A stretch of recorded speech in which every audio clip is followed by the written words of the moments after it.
30 years of joyfulness. Hello, good evening, and welcome to Newsnight. Well, this bulletin is live on Joy 99.7 FM in Accra, Love 99.5 FM in Kumasi, and on over 30 affiliates across the country. Well, tonight, Akwatia on urge. Guns accusations fly ahead of by-election following the arrest of 10 people and the seizure of 9 assault weapons.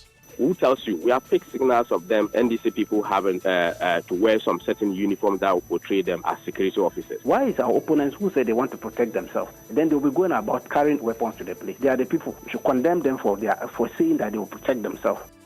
A tense Municipal Security Council meeting is currently underway in Kwadaso in the Ashanti region in response to violent clashes between rival groups from Nwamesi and Kokwade. We bring you the very latest of that meeting. Also tonight, West African Examinations Council cracks down on exam malpractices in the ongoing WASSCE following fresh jaw-dropping figures from Africa Education Watch on exam fraud. We have called on all our stakeholders to help us to be able to overcome this canker that is now in the system. So that is why we see a higher trend. Also tonight, Finance Ministry interdicts and investigates staff of Controller and Accountant General cited for fraudulently delisting a teacher who failed to pay him bribe from the payroll. Removed his name from the payroll. We have taken serious view of this, and it is being investigated. Fortunately, Controller knows the person in the Controller office who activated, who deactivated. In business, Controller and Accountants General denying overstating Ghana's total debt stock, insisting it still stand by what it put out for last year. And in sports, PWAC Natural Health crowned overall champions at the 2025 Joy Sports Invitational Tournament. we have more, including details that the Public Accounts Committee also calls for immediate interdiction of a Ghana Revenue Authority staff whose actions resulted in a 2 million cedi debt to the GRA. Details of these and many other stories coming up tonight. My name is Kenneth Jesse. My name is Pelufuri. You can join the conversation by WhatsApping us on our WhatsApp platform is 055 11 11 997. We're back with details after this. You're welcome back to Newsnight. Also coming up in the bulletin, Narcotics Control Commission steps up strategic operations with detailed intelligence on drug traffickers as teen addiction crisis deepens. Now let's bring you the details of our stories now.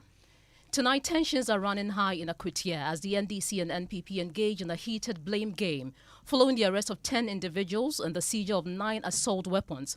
The incident occurred just days before a crucial by-election. Barely days before voters returned to the polls in the 10th by-election, with the Eastern South Regional Command confirming the recovery of 8 pump-action shotguns and a locally manufactured single-barreled gun. Well, the Ghana Police Service recently deployed 6,000 officers to soften the grounds in Akwatia, but the arrests have quickly turned into political ammunition. Well, the MPP alleges that those arrested are linked to the NDC, claiming they have devised ways to smuggle arms into the constituency. Well, the NDC, on the other hand, points accusing fingers at the MPP, insisting that party operatives had vowed to protect themselves because they do not trust the police. Well, we'll hear from the NDC and MPP shortly first, but let's get details of the arrest. And my colleague Michael Ashali is joining us in the studio with the latest. Michael, 10 arrests so far. How were they arrested? So from the statement from the police, it says that officers intercepted a vehicle near St. Dominic Hospital in Akwatia, driven by a man named Bernard Kumi Ofosu. A subsequent search uncovered a 2-part double-barrel pump-action gun, 4 AAA live cartridges, and 2 FTB blank cartridges. Now, according to the statement again, the suspect admitted ownership of the firearms and presented a valid firearm license. He has been taken into custody while the weapon and ammunition were retained for further verification. In a separate incident on the same day, though, police arrested Joshua Amenuku at the Akwatia White Junction Snap checkpoint after discovering 15 live BB cartridges in his possession. A follow-up search at his residence uncovered an Adler Tupa pump-action gun and 5 additional live BB cartridges as well, Kenneth. Well, interesting, Michael. The post also mentions officers intercepting a Toyota Hilux pickup and arresting 2 men. What do we know? Yes, so the individuals are Asiedu and Chinese national Lu Yuyan. 4.5 BB cartridges were retrieved from the vehicle. Preliminary questioning suggests that the ammunition allegedly belongs to the employer, identified only as Mohammed, who is also the registered owner of the vehicle. But why are the stakes so high? Michael, you've compiled a report there that we want to listen. Since 1996, Akwatia's parliamentary seat has been a political battlefield. 4 wins for the MPP, 3 for the NDC. In the last election, Ernest Kumi scraped through with just over 2,000 votes for the MPP. But what should have been a routine declaration turned into hours of delays, heated disputes, and bitter accusations. The NDC still insists they were the real winners. That result is neither here nor there. It's completely rejected. It will be treated with contempt, and we don't consider Akwatia completed. Now, the contest is back on. Lawyer Bernard Bediaku Beidu is leading the NDC's charge, while the MPP is banking on Solomon Kwame Esumedu. But the stakes are higher this time. For the NDC, victory will secure an unprecedented 2/3 majority. For the MPP, defeat would cut deeper into their already fragile 88 seats in Parliament. The ground is tense. Saying is that for the New Patriotic Party, we are going to protect ourselves. 600 police officers have been deployed. They are going to soften the ground. We want to assure you that the police will deal decisively with those people. And I think their cowards, they cannot come. With more than 52,000 voters set to decide, this by-election is shaping up to be far more than just a local contest. It is a fight for pride, power, and political survival. For the NDC, the aim is to win. They won NDC. MPP, look, when we are looking at the dissent, it tells you that something is wrong with the MPP in that constituency. For the MPP, the mission is not to lose. If you take the budget of the NDC for 2025, there is no any plan for the good people of Akwatia. For JoyNews, Michael Ashali. Well, let's go on to the telephone lines now and bring in Haruna Mohammed, who is the Deputy General Secretary of the MPP, and also Tanko Rashid Computer, who is the Deputy Director of Elections and IT with the NDC. Gentlemen, thank you very much for joining me this evening. Let me start with the MPP's Haruna Mohammed. You've continuously accused the Ghana Police Service of not protecting people, especially MPP supporters. You've cited Ablekuma North by-election as an example and vowing to protect yourself. Now, 10 arrests have been made. Is that good enough? Okay. Unfortunately, we've lost Haruna Mohammed there, but let's bring in Tanko Rashid Computer, who's the Deputy Director of Elections and IT with the NDC. Mr. Computer, thank you very much for your time.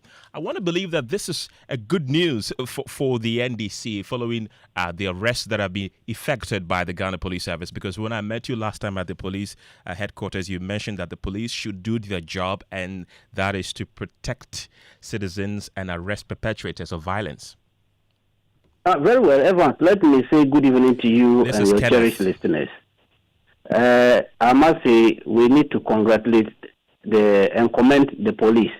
They are on top of their job. They told us in their last meeting with them that they will make sure that nobody is allowed to bring offensive weapons into Akwatia.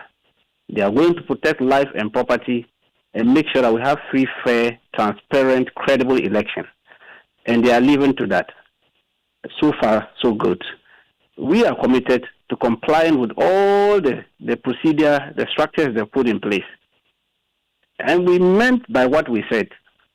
We have the backing of the National Executive Committee, and we have taken time, invested resources into training our officers to understand the in and out, the nuances of elections, so that we won't have any difficulty whatsoever in the constituency.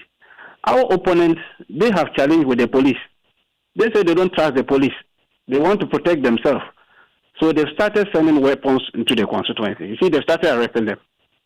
Mr. Tanko, that's a wild allegation, but kindly hold on. Let me bring in the MPP's Deputy General Secretary, Haruna Mohammed. Haruna, thank you very much for your time this evening.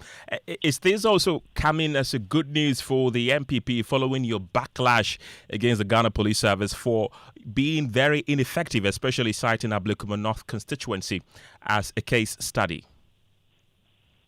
Thank you, Evans. This is Kenneth. I say good evening to your cherished listeners and Chief Rashid Computer, the one. I understand he has been given a title by the Overlord of Dagbon as the Chief Computer One. So I hope that he will provide some computers to Dagbon because I'm a son of Dagbon. For me, Evans, I would tell you that what the police has done is not a novelty. This is something that the police service has been doing. On Monday, when I was coming from Volta, from the north to enter Accra, I was searched for by the anti-robbery unit. So the police has been doing this. So if the police, in their activities towards making sure that unlicensed weapons are going out of the system, on this particular stage, it's not a commendation. You mentioned that we raised reservations with regards to Ablekuma North. Which of them have they achieved? They haven't achieved any of them. One, we said that we need arrest of the people. Evans, you are a seasoned journalist. When police service arrest people, they put out an official statement, and such an official statement never emanated from the police. We only heard snipers of news items by the generosity of the media that they have said they have arrested. Who are they? We don't even know them.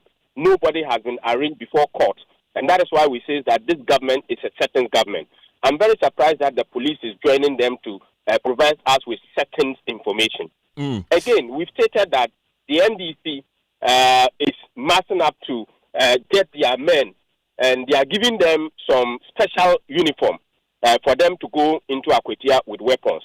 We are law-abiding citizens. The law provides the opportunity for us to protect ourselves in the 1992 Constitution. And that is why we said that we don't trust the police because the police are beginning to sing and dance with the National Democratic Congress. And that is why they are very comfortable with whatever thing that happens. Right. Mr. Mohammed, that protecting yourself comment is what has led Mr. Rashid Tanko Computer to blame the MPP of being behind those disturbances that happened there that led to the arrest. Are those persons that were arrested MPP members? Your reporter covered it. Did they tell you that the people they have arrested are... So Chinese has become NDC MPP members. That's the what Chinese Mr. that they have Rashid Tanko arrested Computer have says. suddenly become MPP members. I didn't want to respond to that because I know that my brother Tanko Rashid is a propagandist. And I was very happy when you reprimanded him when he was trying to go astray. So for us, I don't think that this matter should even be discussed as being MPP members. Do we have the right to defend ourselves or not? We have. If you don't trust somebody and the person says that he's going to, first of all, you have to protect yourself even before the person protects you. If the police is being given the right to protect you and you decide not to shelter and cover up your items and thieves steals them, you cannot say that because you have the right to protection by the police, it should be investigated or it should to arrest the people that they don't know. Let me bring in Mr. Rashid Tanko Computer at this point. Your colleague in the MPP says those are frivolous accusations, saying that those persons arrested are MPP persons. Do you have any evidence to support that claim that you just made, Mr. Rashid Tanko? Evans, in law, we have what we call circumstantial evidence. This is a group who say they don't trust the police and that they are going to protect themselves. They said it publicly. And then the following day, they are now arresting people holding arms in the constituency. Who should we appoint accusing fingers to? The one who says he doesn't respect the police or doesn't trust the police judgment and therefore he wants to protect himself. Well, how is he going to protect himself?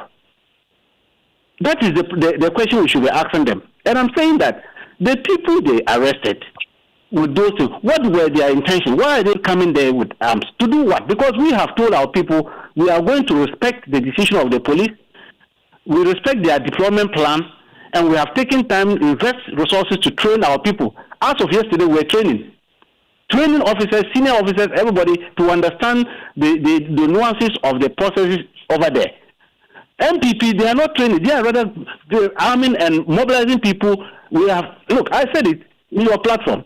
They are mobilizing people across Ashanti region, Eastern, and all that. Macho men. Some of them. But Mr. Computer, one could also say that these are NDC members. No? Evans, I am saying that circumstantial evidence points that these people who are found with weapons are NPP people because they say they want to protect themselves. These are the things they did at Blekumanov who had problem. They went there and their bags were not searched, but they had pepper spray in their bags. And they went there secretly to start spraying on people's faces. That led us to all this. Okay, Mr. Tanko Rashid Computer, thank you very much. That's the Deputy Director of Elections and IT at the NDC. And we also earlier heard from Haruna Mohammed, who's the Deputy General Secretary of the MPP. Pearl, who else do we have? So we have Dr. Adam Bona, and he's the Executive Director of the Small Arms Commission. He's joined us via Zoom. Good evening, and thank you for your time on Newsnight. We've seen the arrest of 10 people, and of course the seizure of weapons. We don't have Adam Bona. Okay, I understand. We have him now. So, Dr. Bona, we've seen the arrest of 10 people. Hello, yeah, good evening. I can hear you. Thank you. We've seen the arrest of some 10 people and also the seizure of arms. This must definitely be a cause for concern for your commission, especially when we are entering into a high-stakes election like the Akwatia one. Well, yes, good evening. I believe you've seen our press release we've put out there. We definitely suspected something of this nature was going to happen. And I'm sure the IGP definitely, on top of his game, also came out earlier on to warn, together with the CID boss and the police, warning that it's just an election. You don't need a weapon to accompany you to the polling station or in the I call it the red zone. But some people decided to, let their weapons accompany them, licensed or unlicensed. And just as we put out that they will be arrested, some of them have been arrested. And I can confidently tell you that some more have been arrested today. Some more people have been arrested. And so I'm sure that in the right time, this information would also come out there. I won't give you all the information, but it will come out. It means that the men on the ground are doing what they are expected to do. I think you interviewed one gentleman from the MPP who said the police, they don't trust the police. Yes. When we do this, undermine state institutions, it's sometimes brings about some of the chaotic situations we see. If you say you don't you don't trust the police, this is a police service that has not recruited a single government inherited. And therefore, if we are supposed to go by that statement, it means that probably any time regime changes, then we all begin to distrust state institutions. The police are mandated to do their job. The Small Arms Commission, we are mandated to do our job. Other, sister institutions are doing their job. So let's continue to have trust in state institutions. We are only going to 52 or so, polling stations to go and vote. Why would you want a weapon to accompany you there? And just as we put it, if a weapon, whether licensed or unlicensed weapon accompanies you to the red zone, you will be arrested and prosecuted. And so do leave your weapons at home. If you want to go and observe what is going on, or you are a registered voter with within that enclave. Leave your weapon and go there to do what is expected of you. Don't allow your weapons to go with you, because the weapons won't go by themselves. You would have to pick it for it to go with you. You will be arrested and probably detained. You know, the mobile prison unit is the IGP put it out there. Yeah. It's just parked nearby. You'll be arrested and transported probably to his home and kept there. Dr. Bona, of course. People should just obey the laws. I think it's just as simple as that. Why would anyone want to take the law into his own hands? Okay, so we know that the police has deployed about 600 officers to soften the grounds. From your professional view, is this sufficient to guarantee safety in Akwatia?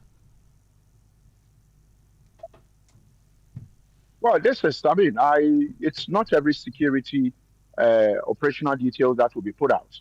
And so the police will definitely tell you we have this number, but you see, it will be difficult for you to know the actual numbers. And I must confess that anyone going to Akwatia, you are likely to encounter someone in uniform, someone not in uniform. Before you leave home and you are heading, you head towards Akwatia, Dr. Adam, someone will know you are going. Okay. And so if you're in weapons, and therefore before you leave your home, you leave your home with your weapon, the men on the ground would know that you are coming with your weapons. So leave your weapons at home. Leave your pepper spray at home. Pepper sprays at home. Leave your tasers at home. Okay. Leave your ammunition at home. Don't carry them with you, because if you do, you will be arrested. And I think for those listening, the NDC and the NPP, they've heard what you just mentioned. Leave your weapons at home, and you just heard us speaking to Dr. Adam Bona. He's the Executive Director of the Small Arms Commission. Kenneth. Well, Pearl, a tense Municipal Security Council meeting is currently underway in Kwadoso in the Ashanti region in response to violent clashes between rival youth groups from Nwamase and Kokwode. Well, the long-standing feud reignited at a funeral in Agrekinzima, where the two groups clashed, sparking disturbances that began on Saturday, the 23rd of August. Let's go live to the Ashanti region and speak to Nana Yaojima, who is bringing us a situational report. Nana Yaojima, what else can you tell us? Unfortunately, we do not have my colleague Nana Yaojima on the line right now, but we're trying to get him on the telephone lines to tell us really what the situation as we speak is on the line. I understand we have Nana Yaojima back on the line. Nana, tell us, how is the situation in the area like? Now we have high police and security service presence in the area. They are trying to prevent any reprisal attacks if any of the two communities should attempt to attack the other. So even though a lot of the people still live in fear and trying not to come out or trying to stay within their homes, the police are still on the ground trying to ensure that they prevent any unfortunate incidents that could lead to reprisal attacks. But the information that we have, or before I got into this conversation with you, the Municipal Security Council, they were in a meeting trying to know the next way forward, because from the information that I've been picking from them, they are yet to pick any suspect in connection with these attacks. Nana Yaojima, at 12 p.m. you did tell us that there was a victim who was battling for his life. What is his condition now? Is he okay?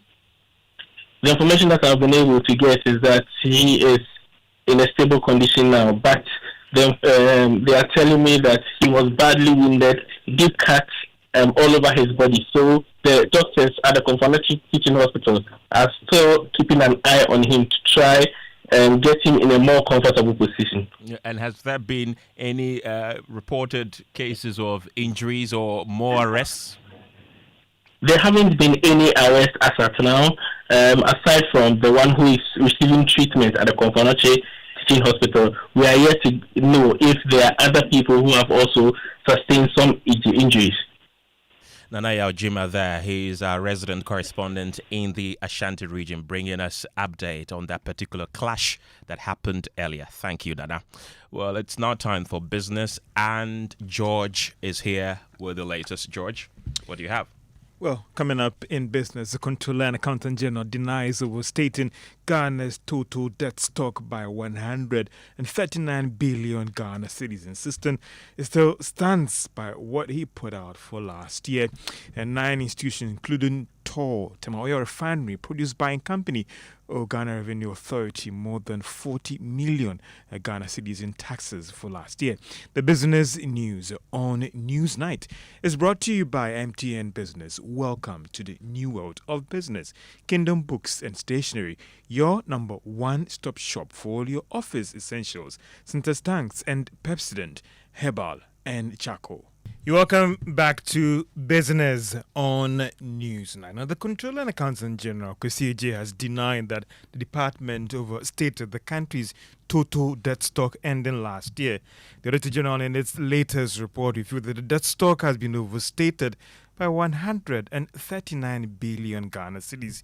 But answering questions from the Public Accounts Committee today, Mr. Adjei noted that issues have been resolved now, but he still stands by what they put out for last year.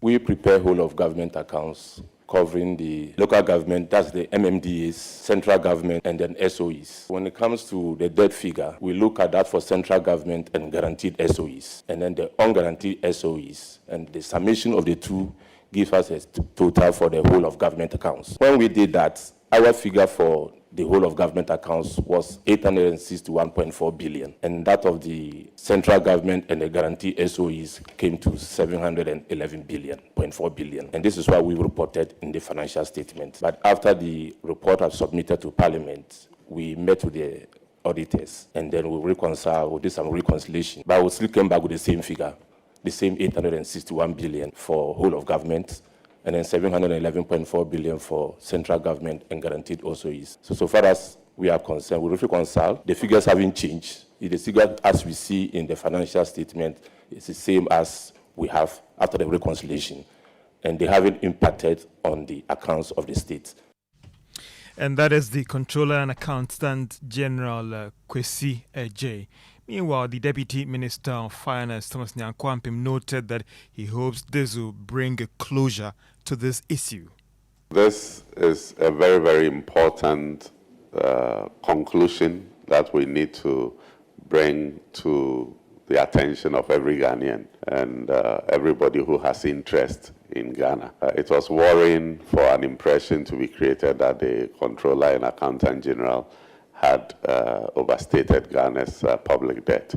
And so this conclusion, sending the message clear to everybody that there was no overstatement of the public debt and that the public debt, as stated, remains the same, is the most important conclusion that I think everybody must take out of this meeting. Thank you. Deputy Minister of Finance, Thomas Nyankwampim. About 9 institutions, including state enterprises and some private firms, owe the Ghana Revenue Authority some significant amount in taxes. Now, this was captured in the latest Auditor General's report. Edward Jamra is the Commissioner General of the Ghana Revenue Authority in charge of domestic tax revenue, has been engaging the ranking member on the Public Accounts Committee today. Tax indebtedness of state institutions is one of the challenges we go through as an authority. And I think anytime we come here, this has been a topical issue that we go through. The story hasn't changed, and most of these state institutions are owing us. The issue before us, Madam Chair, we've just recovered 59,000 out of that. So we still have 47.3 million of this amount still owed by the state institutions mentioned in the report. Yes, Gihok Distilleries, they owe 2.1 million. How much have they paid? Madam Chair, they haven't paid anything. With the exception of Ghana Water, that has paid the 59,000. The rest of them mentioned haven't paid anything. So Akosombo Industrial Company, 1.6 million, they haven't paid anything. Airtel Ghana Limited, 37.7 million, they haven't paid anything. Airtel Mobile Commerce, 1.8 million, they haven't paid anything. PBC Limited, 268,000, they haven't paid anything. The good old Tema Oil Refinery, 136,000 185,000. They haven't paid anything.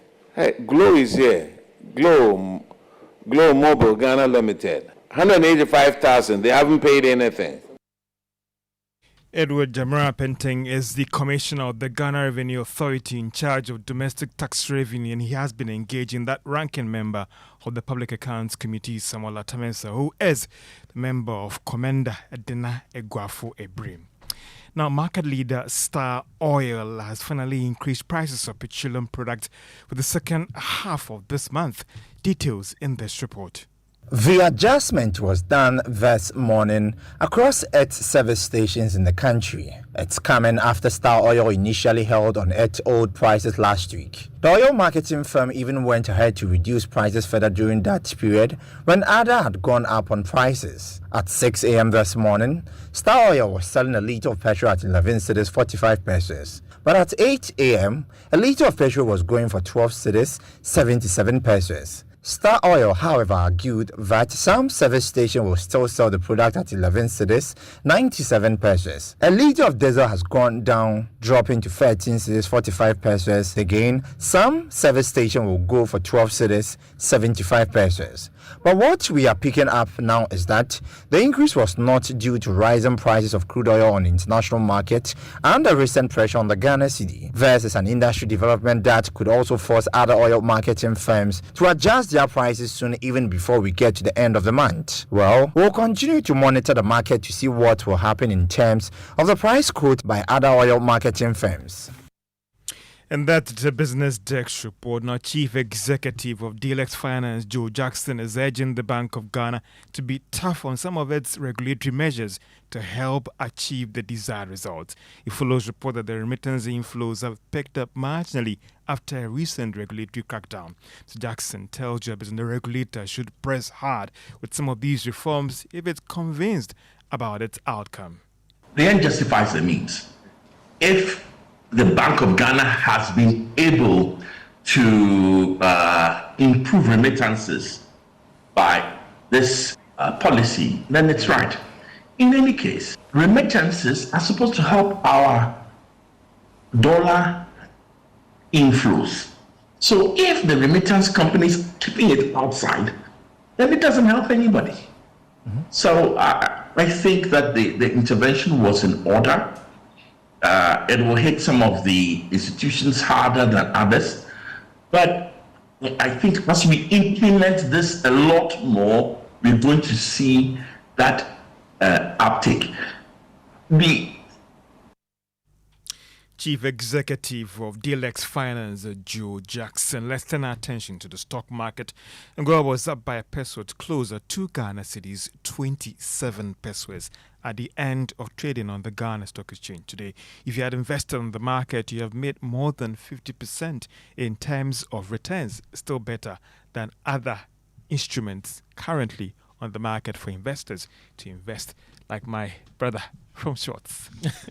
Let's go straight into the stories. George and PWAC Natural Health, they emerged biggest winners at the 2025 Joy Sports Invitational Tournament, sweeping 4 gold medals to be crowned overall champions at Ghana's largest corporate sporting festival. The one-day carnival, which brought together 51 corporate organizations, was graced by the Chief of Staff, Julius Debra, who led the 5-kilometer walk and an aerobics session with hundreds of participants. There's more in this report. Debutants, the luckiest 712 Ash, also shone, clinching gold in E-Games, Scrabble, and the CEO shootouts. Elsewhere, Colonial Industries announced their debuts with gold in men's arm wrestling, while Yak Deco took the women's crown. ECG Accra East Region, Adansi Travels, Labadi Beach Hotel, Youth Employment Agency, and DHL all walked away with silver medals across different events. At sunset, medals had been counted, the trophies lifted, and memories made. But in the end, one name stood tallest. PWAC Natural Health, crowned champions of the 2025 Joy Sports Invitational Tournament. Ghanaian sprinter Benjamin Azamati says strengthening personal ties between team members will be crucial for Ghana's 4x100 relay team ahead of next month's World Championships. Team Ghana are currently in camp preparing for the global showpiece. I think it's more about getting to know each other better, and that's the main purpose of this camp, just to get together and introduce all of us and work together. The more we work, the more we get better at what we're doing. So I believe this 7 days that we've had to camp, I think is been very, very helpful. We've done what we need to do. We've worked on our check marks and we've worked on handoffs and all that. I think is pretty good. Whatever that we didn't get to do, whatever things that we have to fine tune, we do them in Tokyo and we'll be ready to go. You had Ghanaian sprinter Benjamin Azamati bring that into sports. Back to you guys. And let's bring you one of our top stories. And the Deputy Director General of the Narcotics Control Commission, Alexander Chumberima, had disclosed that the Commission has gathered detailed intelligence on individuals involved in the drug trade and is strategically working to apprehend them. Speaking on the AM show, he noted that some of these individuals are already on NARCOC's radar, and it is only a matter of time before they are arrested. Well, his comments follow JoyNews' hotline documentary Deadly Doses, which uncovered how teenagers as young as 13 are being lured into a spiraling drug epidemic, with health workers warning of a looming crisis tearing through Kumasi. Before we hear from the Deputy Director General of NARCOC, here are excerpts of the documentary.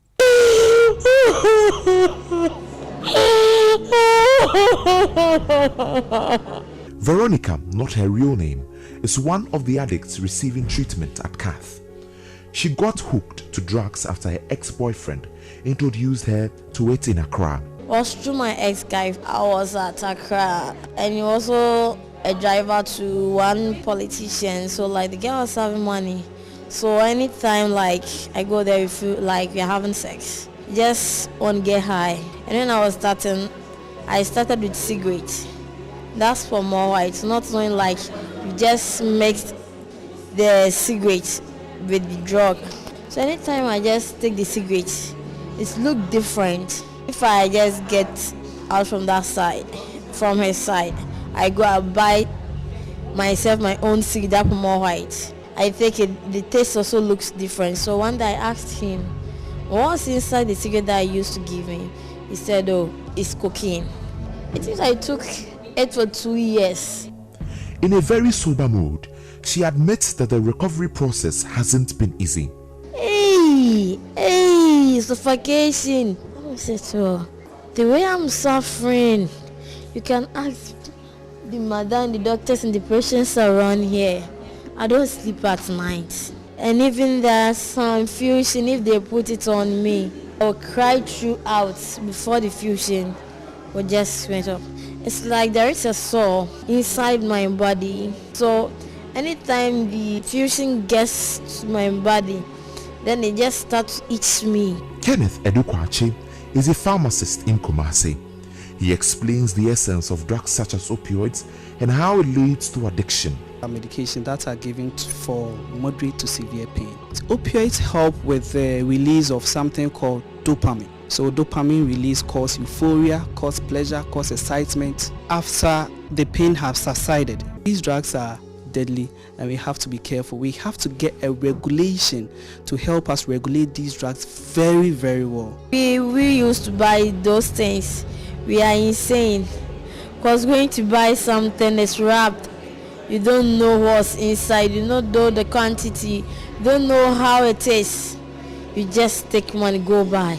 The Ashanti Regional Director of NARCOC, Samuel Yeboah, underscores the role of neighboring countries in this crisis. We've been making some arrests at the Kotoka International Airport. I must say that, this is one of the indicators that point to the fact that drug trafficking is on the increase, because the more people try to cross the airports and they are arrested, it just tells us trafficking is on the rise. Dr. Jones Opokuwari is a criminologist at the Kwame Nkrumah University of Science and Technology. He has spent years studying the interplay between crime and societal decay. Studies have always found a positive, correlation between use of illicit drugs and crime, especially robberies. Criminals will need some, form of boosters, as it were, to be able to carry out the kind of activities that they want to carry. So, for instance, if it's about robberies, some of them have to be high to be able to execute the kind of things they want to execute. Because if you look at them, maybe naturally, if they are supposed to operate with their natural senses, they may not be able to carry out the things they want to do because those operations are mostly very deadly. Well, quite disturbing. Kenneth, let's listen to the Deputy Director General of NACOC, Alexander Chumberima, on their plans to apprehend these drug dealers. I know about them. I can't deny that. I don't know about them. Yeah, so we've done some works over there. But for the nature of our job, we don't just strike immediately. We get to know that this spot is here. Then the next morning we are there striking. No, we don't do that. We do some kind of intel on them because mostly we believe that the Tinker Island, for instance, where I know, if you go there, you reckon that 90% or 98% of the people are users. Okay. But there's a percentage that are the traders. So if I should go after those who are selling it to you, you will not get, there will not be anything called Tinker Island. Okay. So that is always our target, to look out for people who are behind it, those who are bringing the drugs there to sell to the so-called intermediary people, whatever name they call them, who then take it down to the users. So I can say that there are some people on our radar. Okay. But at the appropriate time, we'll get to them. Let me stay with you a little longer. How common or prevalent are these ghettos for the purpose of our discussions? Are they very prevalent, or you just have small numbers of them, but many people in the very small ghettos? Which okay, so they are small ones. But for the Tinker is quite big, because I have a video of Tinker and looking at the size of Tinker isn't that big, the land. Okay, but the patronage is quite huge. So that is the difference. You may find a very small place, let's say the entire premises of your two buildings, which is not that big. Okay, but the number of people that you find there is the issue. You go there and before you realize you are seeing a huge number of people, and mostly the youth. These are people whose ages will range from, let's say, 16, 17 to at most 35, 40. Quite disturbing incident there. But let's do education now, because the West African Examinations Council is taking drastic steps to curb cheating after a shocking surge in exam malpractice cases at the Basic Education Certificate examination. Well, according to Africa Education Watch, irregularities skyrocketed by 114% in the 2024 BECE, sparking fears of a credibility crisis. With the WASSCE underway, WAEC is bolstering its monitoring efforts to ensure the integrity of the exam. Let's get more details from that report, and a member of JoyNews research desk, Jason Day, joins me in the studio with more. Jason, what does EduWatch's analysis reveal about results, cancellations, and examinations that have been withheld? Yes, Ken. I mean, it's showing a lot of things. What EduWatch data is showing is that there's been a major reversal this year. That from 2022 to 2024, the number of cancelled results was actually on a slow decline, moving from 489 cancelled results in 2022 down to 418 in 2024. But in 2025, that trend has completely flipped. What that means is that the cancellations have more than doubled to 895 cancellations, an addition of 477 cancellations, which is even more than the total cancelled results that occurred in 2024. And when you talk about the withheld results, EduWatch found that there's been a jump from 49 withheld results in 2022 to 1,333 this year. That's nearly 27 times more than it was in 2022. In fact, in just last year, that's 2024, only 36 results were withheld. So this surge to 1,333 has shows that this is very, very alarming, Ken. Alarming indeed. Thank you very much, Jason. Pell, what do we have next? We just want to talk more about the staggering figures being released by Africa Education Watch. We are trying to get WAEC to speak to us on this. We've been joined on the phone lines by John Kapi, and he speaks for WAEC. So good evening and thank you for your time on Newsnight. Good evening. Thanks for having me. Okay. I'm sure that you've been monitoring the exam so far. What's your assessment of the places you visited? Well, so far we would say that the areas that we have visited have not been too bad, except for the fact that we had a case at Birmingham where the visitor had a phone on him. Okay. And we also know that you're taking some drastic steps to curb cheating.